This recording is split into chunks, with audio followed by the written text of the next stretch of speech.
Hello, friends and neighbors. Thank you for joining us on A Word for Wednesday. Let's talk about forgiveness. Wow. Welcome to A Word for Wednesday. Thank you so much for joining us. Each Wednesday, you will find Boggs Family Ministries is here with our host, Davy Boggs. Having you along with us is a wonderful addition. Now, let's enjoy together A Word for Wednesday. Thank you, Brother Devin, and thank you for joining us on A Word for Wednesday. We're going to talk about the wow of forgiveness. First, let me talk to you just a moment, give you a heads up. I'm recording in the bus right next to a construction site. So you're going to hear some saws, some hammering. It's the best I can do. I don't have a regular studio. Can't work in the church right now, so here we go.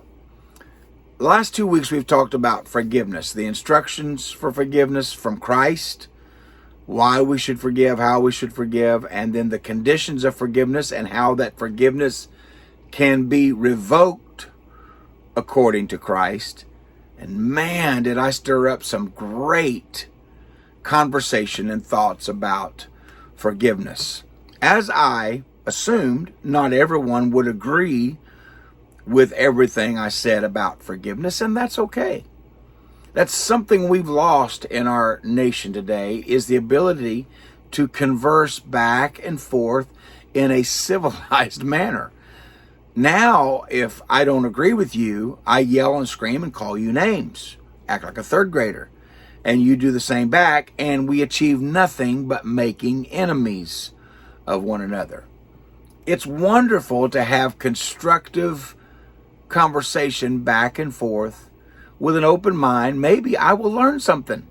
Maybe I will help someone else learn something, but maybe I have some room to learn myself.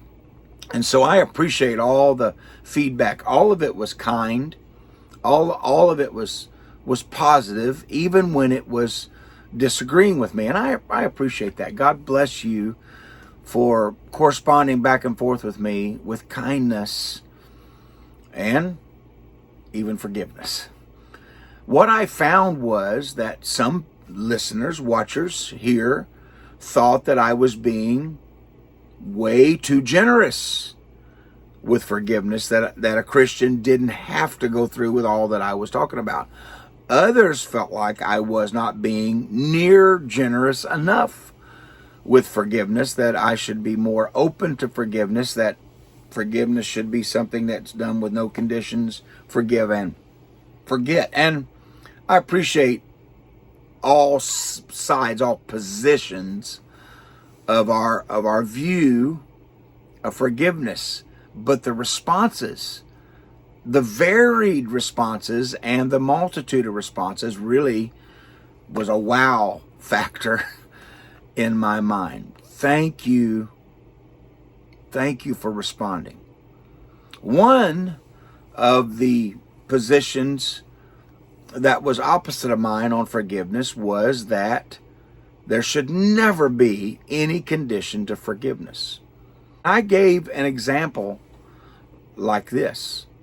If you steal my lawnmower and then you confess after you're caught and you say, Davey, I'm sorry. I never should have stolen your lawnmower. I'm going to forgive you. I want to forgive you. I want to walk and live in forgiveness. So I'm going to do it. I don't know how I'm going to feel at that moment. I don't know how I'm going to feel about you. But I am going to forgive you because I want to walk in forgiveness. And I'm going to love you to the very best of my ability. But I'm going to keep my garage locked anyway. That's just the way it is. I'm going to lock my garage door. If you've stolen from me before, I'm probably not going to invite you into my house as Hezekiah did and say, come see all my treasures. I forgive you, but I do not necessarily trust you in the future. Now, you may earn some trustworthiness, and that's up to me to love as I need to love. on these 2 episodes of forgiveness, I recorded them both within a couple of days, and then one played on Wednesday, one played the next Wednesday. Between those 2, I got a great email from a dear friend with the best I could figure out. It's kind of an outline of a course taught by a professor on forgiveness, and I don't think he's teaching from a Christian perspective, but he says some great things about forgiveness, and I think I'm going to talk to you about some of that, because I think it's not to try to convince anyone, that I've had conversation with, but just to continue this conversation about forgiveness. This is by Steve Marmer. He is a professor at the UCLA Medical School for Prager University. I don't know anything about him or Prager University. But he teaches a course on forgiveness, and I think he offers some insights that can be valuable to us. He said forgiveness embodies 3 different things in his mind, each of which applies to different situations, different people, and provides different results. 3 types of forgiveness in his outline are these: exoneration, forbearance, and release. He says exoneration is closest to what we usually think of when we say forgiveness. Exoneration is wiping the slate clean, all the way to innocence. All the way to innocence. And there are 3 common situations in which exoneration might apply. The first takes place when you realize that the harmful action was a genuine accident for which no fault can be assigned. The second is when the offender is a child or someone else who, for whatever reason, simply did not understand the hurt they were inflicting toward you, and you have loving feelings toward them. The third situation occurs when the person who hurt you is truly sorry, repentant. They take full responsibility without any excuses for what they did, and they ask forgiveness, plainly ask, and they give you confidence that they will not knowingly repeat their bad action in the future. Now, that's the kind of people that are easy to forgive. Do you understand what he's saying, what I'm saying about this? If your child does something and they are completely innocent in it, they think they're helping, but they're hurting, or your spouse or someone near to you, someone that you love, that you have a special bond and close relationship with, when they offend you or they hurt you or they cause harm through no ill will, it's easy to forgive someone like that, or someone who genuinely says, look, I am so sorry. And you can see it hurts them. And they may even cry, and they're very sincere, and they're not going to do it again. You know they're not going to do it again. It's completely easy to offer that person forgiveness. Exonerate them. It's over. Don't ever think about it again. You can come in my garage anytime. I know I can trust you. That's easy to offer forgiveness like that. You'll feel better if you do. And it would be a sin not to offer forgiveness like that, because they really mean and meant no harm. The second type of forgiveness that this professor talks about, he said he calls it forbearance. And here things get a little more complicated. This is real life here for us. Forbearance applies when the offender makes a partial apology or mingles their expression of sorrow with blame that you somehow caused them to behave badly. I'm sorry that I did that, but you said this before I said that. You understand what I'm talking about? I'm sorry that I broke that object, but you are the one that left it in my way. I have to honestly say, I'm pretty good at making apologies like that apologies that kind of spread the blame around, but they're not really true apologies. But someone offers you an apology, something like that. It's not what you hoped for. It's not what you knew you deserved from that person. And it may not even be authentic.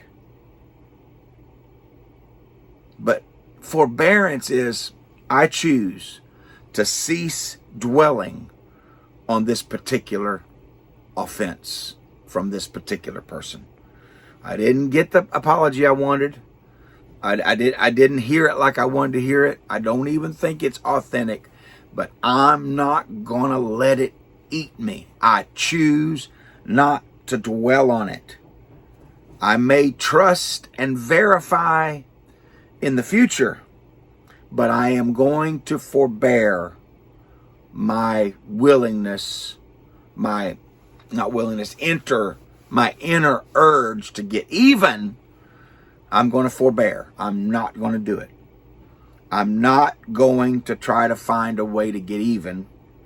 I'm going to forbear. It's not a perfect situation, but it's forgiveness in the sense that I'm not going to let this come between me. This relationship is still valuable to me. This friendship is still valuable to me. Are you listening to me?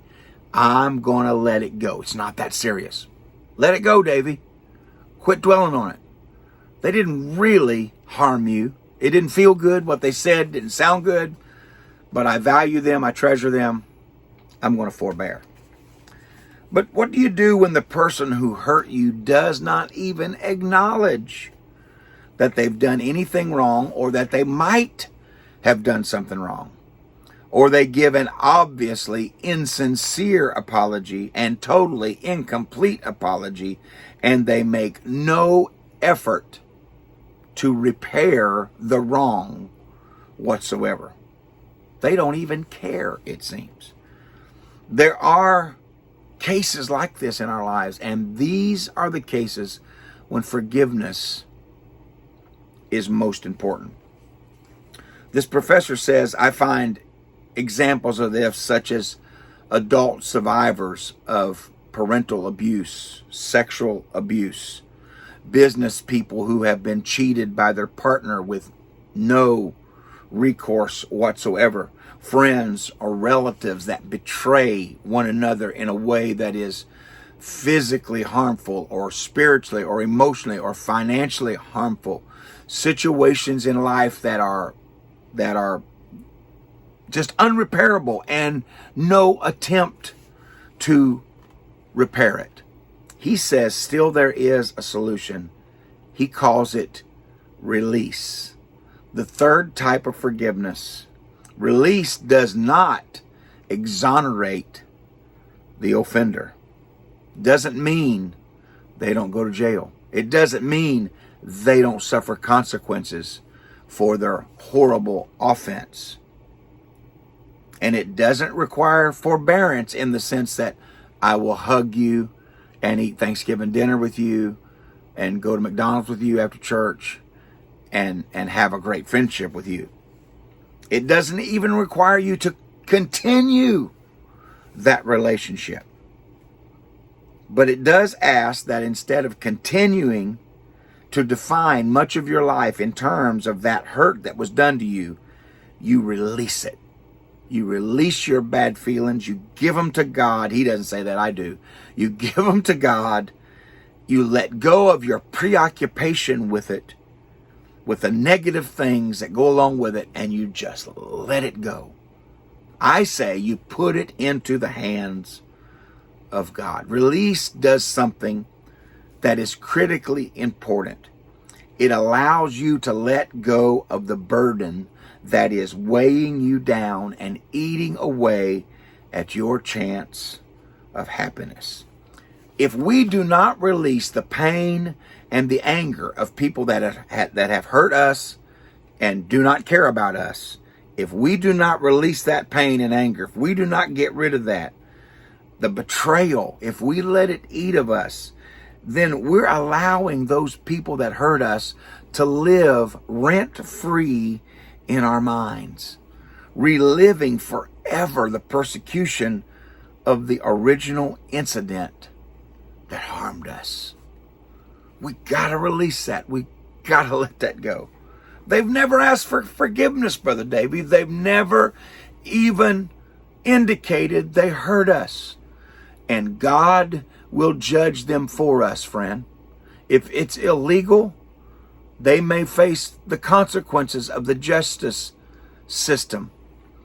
And if they never face justice here, they will face God in judgment. But it's not my job to correct all those wrongs. I wish I could. I wish I could correct the way that you have been wronged in your life and in your situations. You have been horribly harmed, and the people who harmed you don't even care about you. They've moved on. I don't want them to get by with it, so I'm just good. If you stay in turmoil, you're going to have a heart attack. And if you're going to lose your peace, and if you're not careful, you're going to lose any hope of having a happy life here and a joyful eternity. Let it go. You don't have to go to them and say, I forgive you. Say to God, God, I forgive the harm that's been done because you forgave me. Man, this is really tough stuff, but it brings a wow into my spirit what it can do for me. I've lived through all these situations. You have lived through these situations. And release will liberate you from the tyranny of living in a traumatic past, even when other forms of forgiveness like exoneration and forbearance are not possible. Release into God's hands.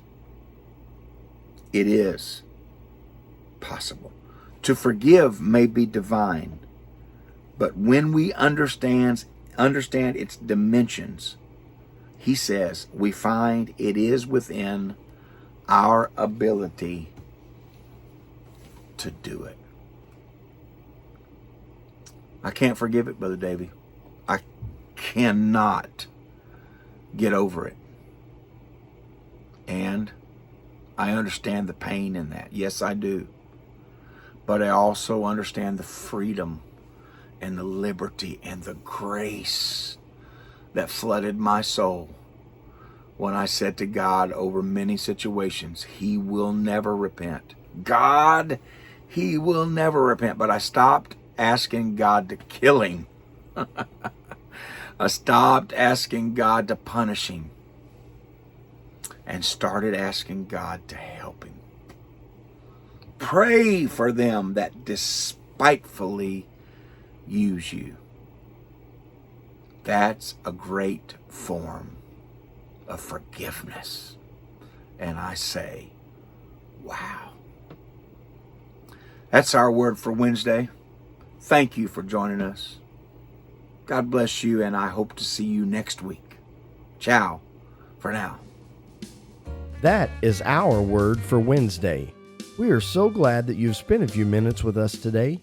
If you've been touched by today's episode, please share it with your friends and family. We welcome your questions or comments below or by email. You can find the email address in the description, along with a link to Mile Markers, the website for Boggs Family Ministries. Also, please give this video a thumbs up and subscribe to our channel. Thank you again, and we hope to see you next Wednesday.